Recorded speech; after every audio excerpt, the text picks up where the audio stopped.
టీటీడీకి సంబంధించిన వాటిలో కానీ, టీటీడీ దేవస్థానంలో కానీ ఇట్లాంటి చాలా జరుగుతున్నాయి అన్యమతస్థుల ప్రేరణలు. అసలు ఏమంటారు దాని గురించి? ఈ టీటీడీలో అన్యమత ఉద్యోగులు అనేది ఇప్పుడు గొడవ కాదు, చాలా దశాబ్దాలుగా నడుస్తూనే ఉంది. అది ఆల్మోస్ట్ జనాలు కూడా సీరియస్ తీసుకోవడం మానేశారు. ఎందుకంటే ఎప్పటికప్పుడు రావడం, ఎవరు కొత్తగా వచ్చినా సరే అన్యమతస్తుల్ని తొలగిస్తామంటారు. ఇది నడుస్తూనే ఉంటుంది. ఈ మధ్యకాలంలో బిఆర్ నాయుడు గారిని టీటీడీ చైర్మన్ గారిని చంద్రబాబు నాయుడు నిర్వహించిన తర్వాత కూడా టీటీడీలో అన్యమతస్తులందరినీ ఇతర శాఖలకి బదిలీ చేస్తామని అవన్నీ ఇవన్నీ చెప్పడం జరిగింది. ఆ ప్రాసెస్ ఎంతవరకు జరిగిందో మనకు ఐడియా లేదు. కానీ ఇప్పుడు లేటెస్ట్గా ఏంటంటే ఎస్వి యూనివర్సిటీ అంటే అర్థం ఏంటి?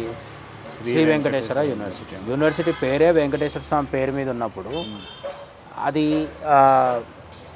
అన్యమతస్తులకు దాంట్లో వచ్చి కూర్చోవడం అనేది లాజికల్గా కాదు. అంటే ఇప్పుడు ఒక యూనివర్సిటీ పేరు జీసస్ పేరు మీద ఉంటుంది.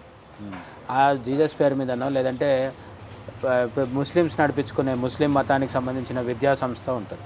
దాంట్లో హిందూ గురువులు ఉండొద్దా అనేది పక్కన పెడితే, ఒకవేళ ఉద్యోగం చేసుకున్నా సరే ఒక క్రిస్టియన్ మత సంస్థలో పోలిగిపోయి అక్కడ విష్ణువు గొప్పవాడు, శివుడు గొప్పవాడు, అమ్మవారు గొప్పదని చెప్తే ఊరుకుంటారా?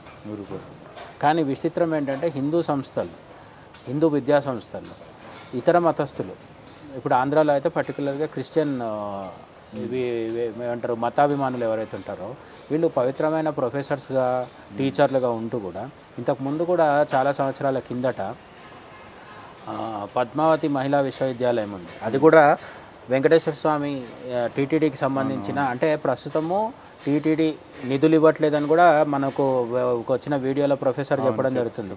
ఎస్సీ యూనివర్సిటీకి టీటీడీ వాళ్ళు ఏం రూపాయి కూడా ఇవ్వట్లేదు, ఇది ప్రభుత్వ ఆధీనంలో ఉన్నది, రాష్ట్ర ప్రభుత్వం నిధులతో నడుస్తుంది అని చెప్తున్నాడు ఆయన. రాష్ట్ర ప్రభుత్వ నిధులతో నడిచినా, టీటీడీ నిధులతో నడిచినా సరే లోపల కూర్చొని ప్రొఫెసరు చదువు చెప్పడం మానేసి యేసుక్రీస్తు గొప్పవాడు, మీరందరూ యేసుక్రీస్తుని నమ్ముకోండి, లేదంటే బెదిరించడం వల్ల మీరు వాయిస్ లీక్ అయితే ఏదైతే ఉందో ఆడియో లీక్, స్టూడెంట్స్ని బెదిరిస్తున్నాడు. ఎక్కువ చేస్తే మిమ్మల్ని యూనివర్సిటీలోంచి బయటికి పంపించేస్తాం అన్నట్లు బెదిరించి, అంటే ఆ స్లాంగ్లో మాట్లాడుతున్నా. ఇప్పుడు ఈయన బెదిరింపులు, ఆ ప్రొఫెసర్ ఎవరైతే ఉన్నారో ఆ ప్రొఫెసర్ బెదిరించకపోతే అసలు ఇది ఇన్ని రోజులు ఆగేది కాదు. ఇప్పుడు ఎప్పుడో బయట రావాల్సింది. ఇప్పుడు అక్కడ దాడి అంటే వచ్చి ప్రశ్నించిన బజరంగ్ దళ్ వాళ్ళు ఎవరైతే ఉన్నారో, ఒక హిందూకు కార్యకర్తలు ఎవరైతే ఉన్నారో వాళ్ళు చెప్తుంది ఏంటంటే ఇది 2007 నుంచి నడుస్తుందండి. 2007 అంటే 2017తో 10 సంవత్సరాలు పూర్తయింది. తర్వాత 2024 వచ్చింది. అంటే దాదాపు 1.5 దశాబ్దం నుంచి ఈ ప్రహసనం సాగుతోంది. ఆయన అదే పద్ధతిలో తన ఇష్టానుసారము క్లాస్ రూముల్లో అన్యమత ప్రచారం చేస్తున్నాడు.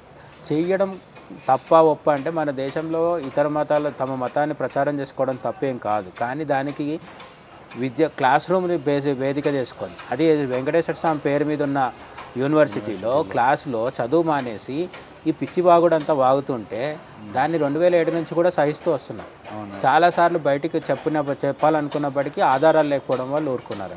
మొత్తానికి ఈసారి జరిగింది ఏంటంటే ఆడియో రికార్డ్ చేసి ఆధారంతో సహా బయటికి రావడం వల్ల ఇది మీడియా దాకా వచ్చింది.